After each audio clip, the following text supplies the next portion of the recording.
Red Bull reveals big upgrades for this week's race. The McLaren drivers could be in for a grid penalty. And Ferrari makes a final decision on Verstappen's future. Picture this.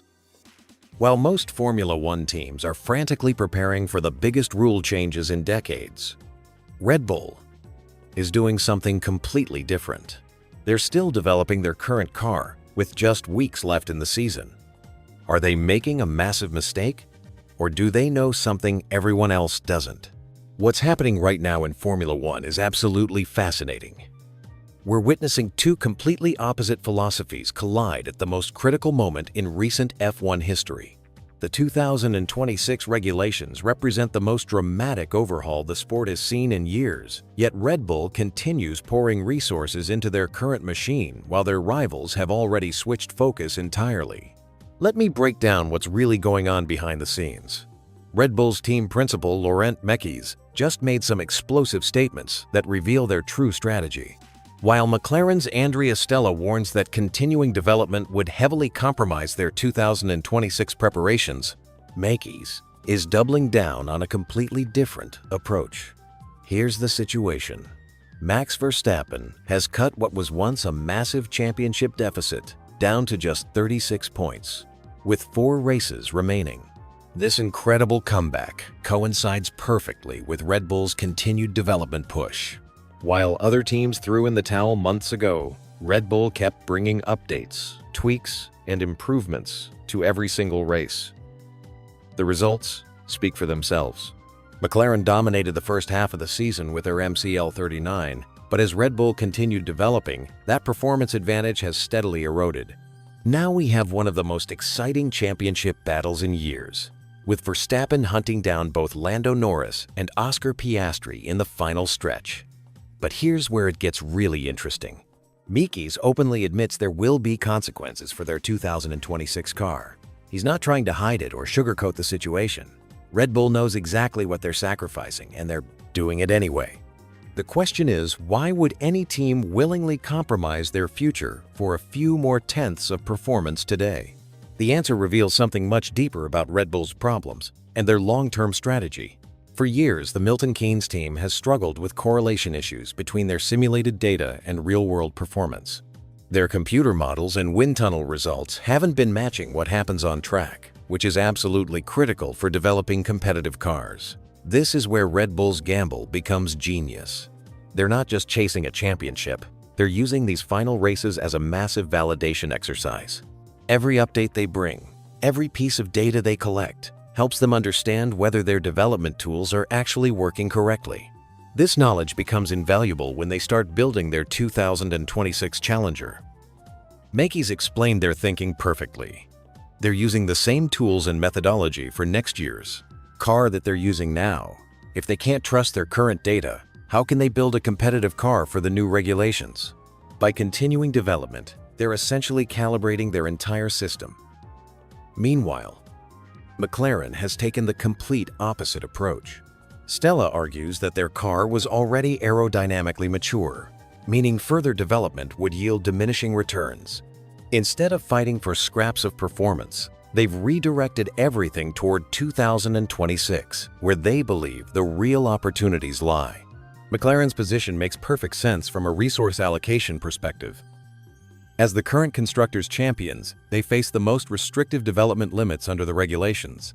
They get less wind tunnel time and fewer computational fluid dynamics allocations than their competitors. Every hour spent on the current car is an hour not spent on their future. Stella also points out something crucial. In the 2026 car development, they're finding massive performance gains every week. Compare that to their current situation, where adding even 1 point of aerodynamic efficiency takes weeks of work. From a pure numbers perspective, the math strongly favors focusing on 2026. But Red Bull sees a bigger picture. They believe the correlation issues they've experienced mean they had more room for efficient development on their current car. More importantly, they might be willing to sacrifice some 2026 performance because they suspect they have other advantages or solutions that McLaren doesn't. This creates an absolutely fascinating dynamic. We're essentially watching two teams bet their futures on completely different philosophies. McLaren is playing the long game, banking everything on having the best possible 2026 car from day one. Red Bull is playing for validation and knowledge, accepting short-term pain for long-term understanding. The psychological aspect cannot be ignored either. Red Bull's continued development sends a GAR message to the entire grid about their commitment and resources. It demonstrates confidence in their ability to compete on multiple fronts simultaneously. This kind of mental warfare has always been part of Formula One's chess game. What makes this story even more compelling is the timing. The championship battle itself has become secondary to this fundamental question about development philosophy. Verstappen's charge isn't just about points, it's about proving that Red Bull's approach actually works. The real test comes in 2026. Will McLaren's focused approach give them a decisive advantage when the new regulations arrive? Or will Red Bull's validated development tools and deeper understanding prove more valuable than the resources they sacrificed? This battle between immediate gratification and future planning reflects broader questions about success in modern Formula One. In a sport where regulations change dramatically, is it better to maximize current opportunities or invest everything in tomorrow's possibilities? The answer might determine which team dominates the next era of Formula One. We're watching history unfold in real time, with two championship-caliber organizations making completely opposite bets about the future. Only time will tell which philosophy proves correct. But the implication: Ferrari's season is spiraling out of control, and now the CEO just admitted what every fan already knows: other teams are simply running better than them.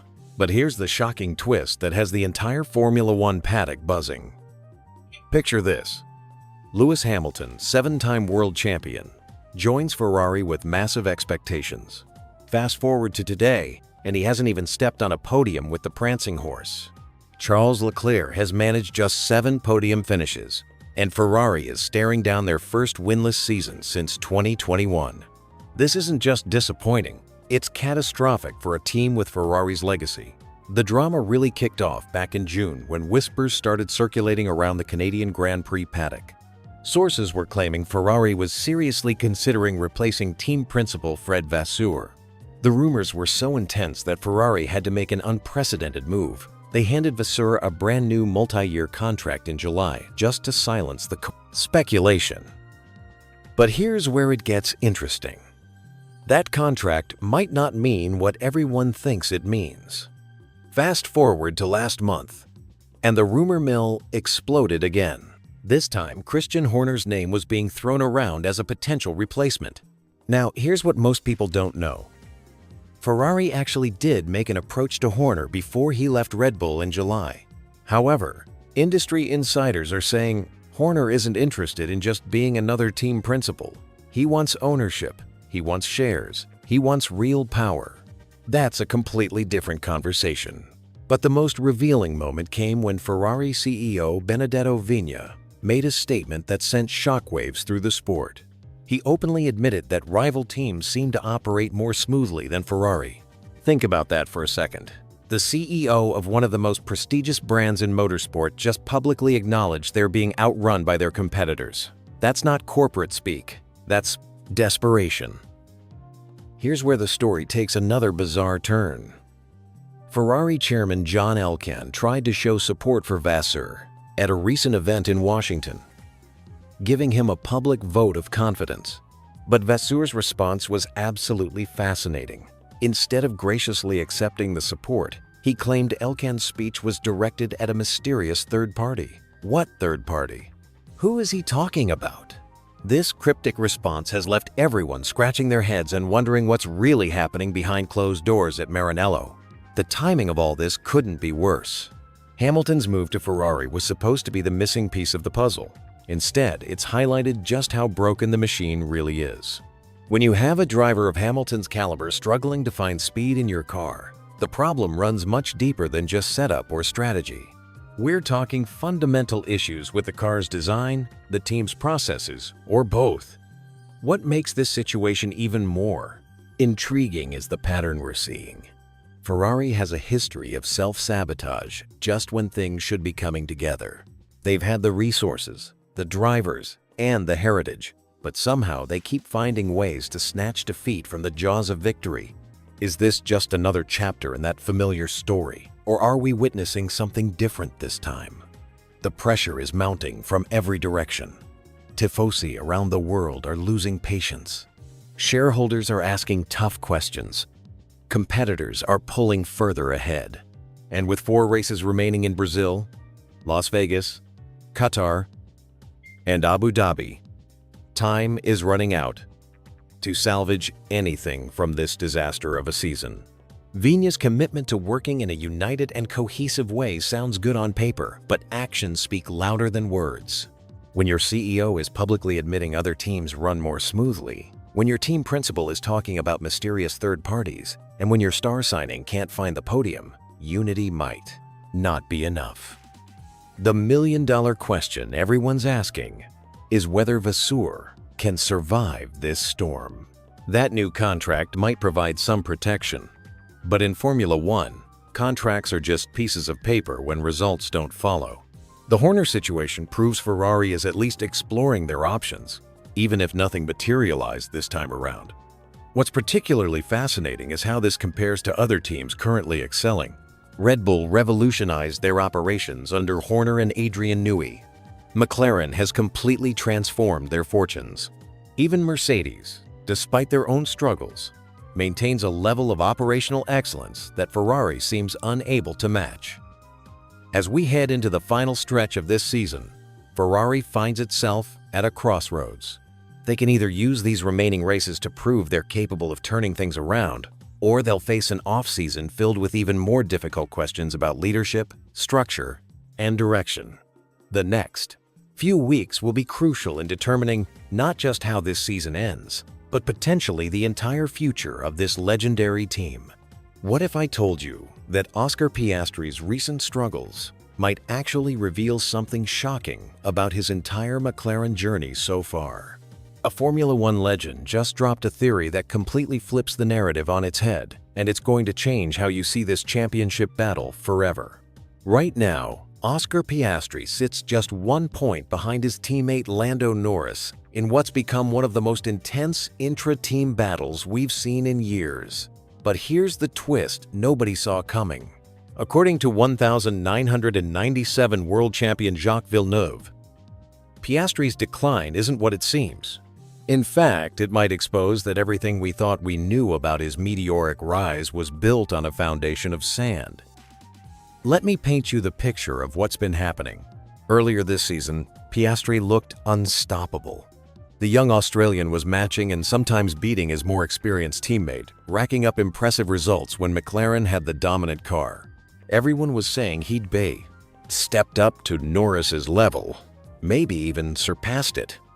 The future looked incredibly bright for the McLaren rookie. But then something shifted. After the summer break, as the championship fight intensified and other teams started closing the gap to McLaren, Piastri began to stumble. 4th in Singapore, 5th in both Austin and Mexico City.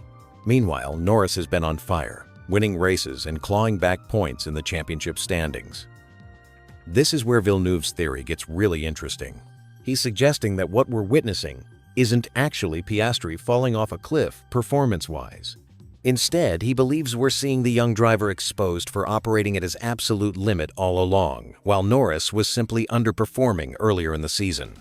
Think about it this way. When you have a dominant car, and your only real competition is your teammate who isn't quite at their best, you might look like a superstar without actually having to dig deep into those final reserves of speed and racecraft. Villeneuve argues that's exactly what happened to Piastri. He was driving well, sure, but he wasn't being pushed to find that extra 2 or 3 tenths of pace that separate the good drivers from the great ones. Here's where the psychology gets fascinating.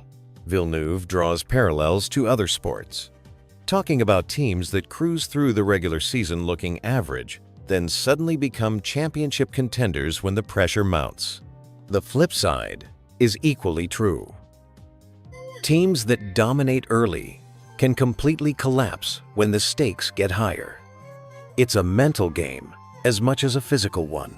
According to this theory, Norris wasn't the Norris we knew from the end of last season during those early races. He was struggling with car setup, confidence issues, and just wasn't extracting maximum performance. This created a window where Piastri could look exceptional without actually operating at the absolute pinnacle of his abilities. But then Baku happened. Max Verstappen started winning again. The championship fight heated up, and suddenly Norris found that extra gear. He stepped up his game significantly, driving faster and with more precision than he had all season. The problem for Piastri? He was already at his limit. This is where Villeneuve's experience as a former driver becomes crucial. He explains that when you're forced to find those extra few tenths of pace, everything changes. The car that felt perfect when you were driving within your comfort zone suddenly feels wrong. Every little imperfection gets magnified. You start doubting your driving style, analyzing data obsessively, and making setup changes that don't actually help. It's a vicious cycle that many drivers have experienced. You see your teammate pulling away, you try to match their pace, but instead of finding speed, you start making mistakes. Your confidence takes hits, and before you know it, you're overthinking every corner, every braking point, every throttle application. The timing element is particularly telling. McLaren stopped developing their current car early to focus resources on next year's regulations.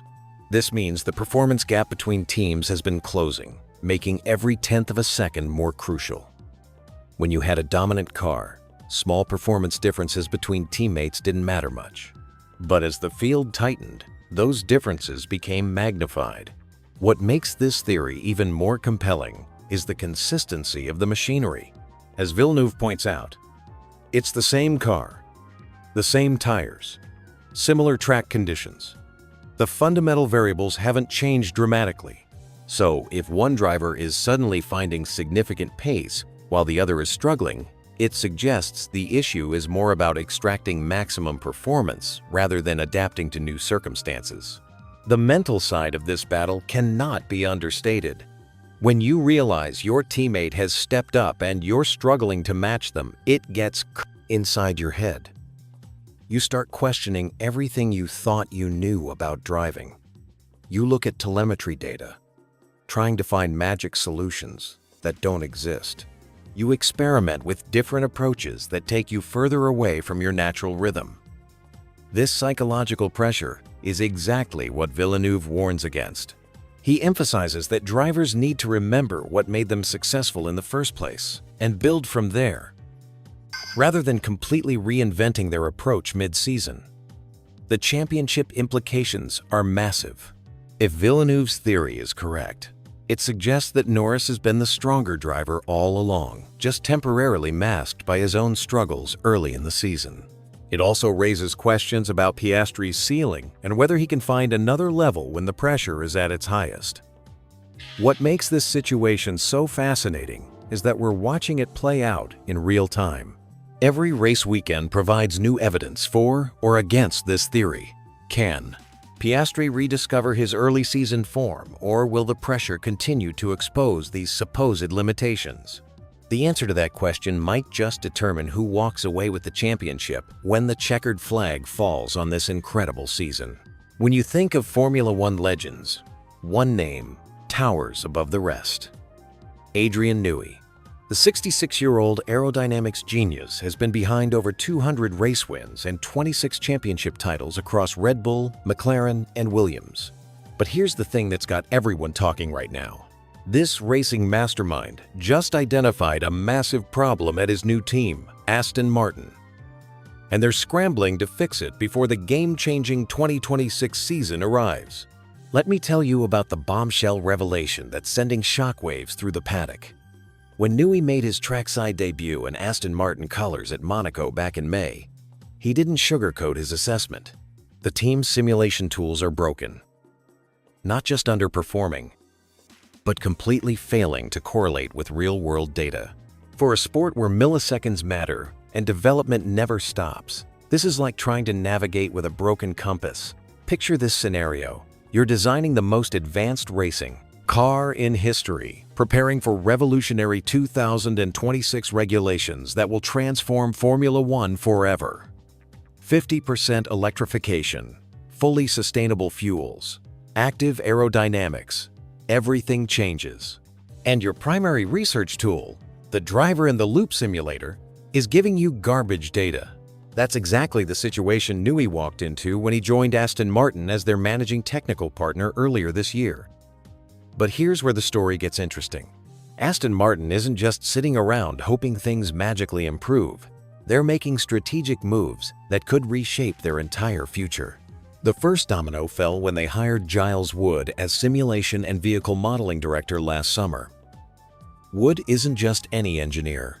He's worked closely with Newey at both McLaren and Red Bull before stepping away from Formula One in 2017 to join Apple. His return to motorsport signals serious intent. Now comes the real game changer. Aston Martin has quietly brought in Marco Finello as a consultant, and this appointment is absolutely massive. Finello isn't just another engineer. He's the simulation guru who helped orchestrate Ferrari's dominant period during the Michael Schumacher era at the turn of the century. We're talking about someone who oversaw the development of Ferrari's first-ever simulator and held the position of head of vehicle dynamics from 1997 through Schumacher's final championship-winning season. In 2004, think about what this means. Finello was instrumental in creating the foundation that allowed Ferrari to dominate Formula One during their golden age. 5 consecutive Constructors' Championships, 5 consecutive Drivers' titles with Schumacher. Now, after 13 years away from Formula One involvement, he's returning to help Aston Martin solve their simulation crisis. The timing couldn't be more perfect. The connection runs deeper than you might expect. Enrico Cardile, who recently joined Aston Martin as Chief Technical Officer, after serving as Ferrari's technical director, reportedly recommended Finello for this role. It's like assembling an all-star team of technical excellence, with each piece carefully chosen to complement the others. But let's be realistic about the challenge ahead. Newey himself admitted that bringing Aston Martin simulation tools up to acceptable standards could take up to 2 years. That's a significant timeline in Formula One terms, where development cycles measure in months, not years. However, the 2026 regulation changes create a unique opportunity. Everyone starts from zero with the new rules, making this the perfect moment to rebuild from the ground up. The addition of Finello represents more than just technical expertise. It's a statement of ambition. Aston Martin isn't content with being midfield contenders. They're building the infrastructure necessary to challenge for championships. When you combine Newey's aerodynamic brilliance with Finello's simulation expertise and Wood's vehicle modeling knowledge, you're creating a technical triangle that could prove unstoppable. Here's what makes this particularly fascinating. Aston Martin's partnership with Honda begins next season, bringing championship-winning power units into the equation. Honda currently supplies Red Bull, the team Newey just left after their recent dominance. The knowledge transfer and technical synergies could accelerate Aston Martin's development beyond anyone's expectations. The broader implications extend throughout the paddock. Other teams are watching these appointments nervously. When a team starts assembling this level of technical talent, especially with the 2026 reset approaching, it signals serious championship intentions. Mercedes, Red Bull, Ferrari, and McLaren suddenly have a new competitor emerging from the shadows. What's particularly clever about Aston Martin's approach is the timing. Rather than panic hiring after problems emerge, they're proactively addressing weaknesses before they become critical. Newey identified the simulation shortcomings early, and management immediately began recruiting world-class solutions. This kind of strategic thinking separates championship contenders from also-rans. The Finello appointment also demonstrates how Formula One remains a relationship-driven sport. Technical excellence matters, but so do personal connections and trust. Cardile's recommendation carries weight precisely because he understands both Finello's capabilities and Aston Martin's needs. These human elements often prove as important as raw engineering talent. Looking ahead to 2026, Aston Martin's technical foundation appears increasingly formidable. Newey leading car development, Honda providing power units, enhanced simulation capabilities through Finello and Wood, and Cardile coordinating everything as Chief Technical Officer. The pieces are falling into place for something special. The message is clear. Aston Martin isn't just fixing their simulation problems. They're building championship-caliber infrastructure from the ground up. When the 2026 regulations arrive and everyone starts fresh, don't be surprised if the green cars emerge as genuine title contenders. The groundwork is being laid right now, one strategic appointment at a time. The Formula One championship battle is heading into its final stretch, and there's a massive wildcard that could completely flip the title race upside down. We're talking about engine penalties that might strike at the worst possible moment for our championship contenders. Picture this scenario. You're fighting for the World Championship, with just a handful of races left, and suddenly you're forced to start from the back of the grid because your engine components have reached their limit. This isn't just theoretical anymore. It's becoming a real threat that could decide who takes home the crown. Right now, the championship fight is incredibly tight, but lurking beneath the surface is this ticking time bomb that teams have been carefully managing all season long. Every Formula One team receives a strict allocation of power unit components at the beginning of each season, and once you exceed those limits, the penalties start raining down. Here's how the system works, and trust me, it's more complex than you might think. Each driver gets a specific number of each engine component for the entire season. We're talking about 4 internal combustion engines, 4 motor generator units for both heat and kinetic energy, 4 turbochargers, 2 energy stores, 2 control electronics units, and 8 exhaust systems. Teams treat these allocations like precious resources, carefully planning when to use each component. They'll often save fresh engines for power-hungry circuits like Spa or Monza, where that extra horsepower can make or break your race.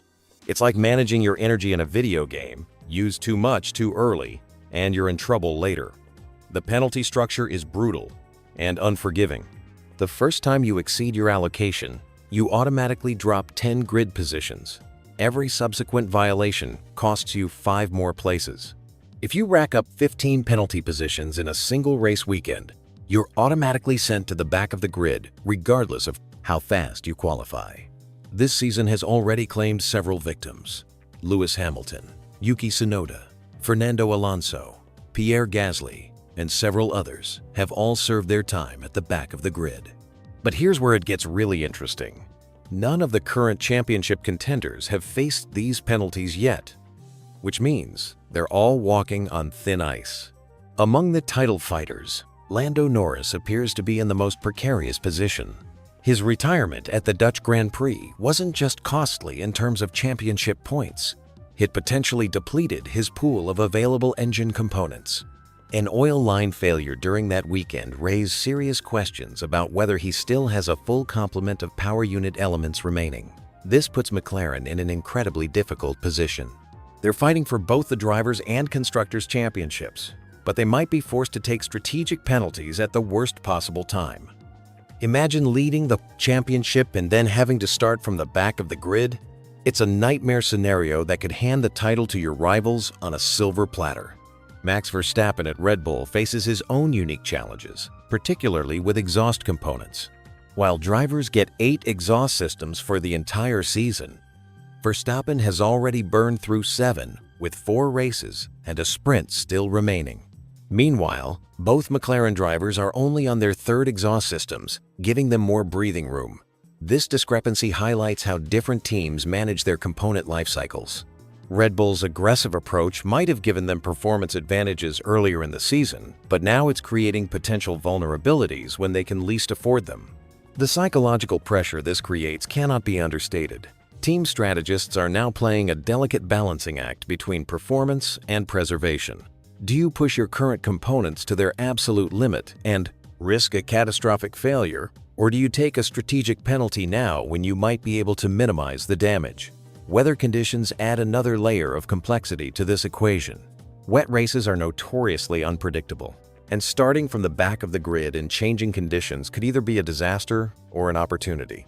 We've seen drivers make incredible comebacks through the field in mixed conditions, but banking on weather to save your championship is an incredibly risky strategy.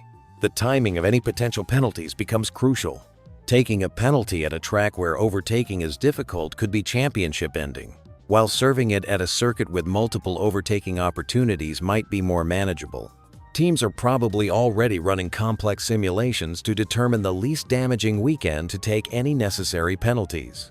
What makes this situation even more dramatic is that we're at the point in the season where component failures become increasingly likely. These power units have been pushed to their limits for months, and the stress of high-performance racing takes its toll. Every practice session, every qualifying run, and every race increases the risk of a component giving up. The championship implications are staggering. A single engine penalty for any of the title contenders could completely reshape the point standings. In a fight where every point matters, losing the ability to score maximum points because of a grid penalty could be the deciding factor. As we head into the final races, this engine penalty situation adds an extra layer of tension and unpredictability to an already thrilling championship battle. Teams will need to balance aggression with caution, knowing that one wrong move could cost them everything they've worked for all season long.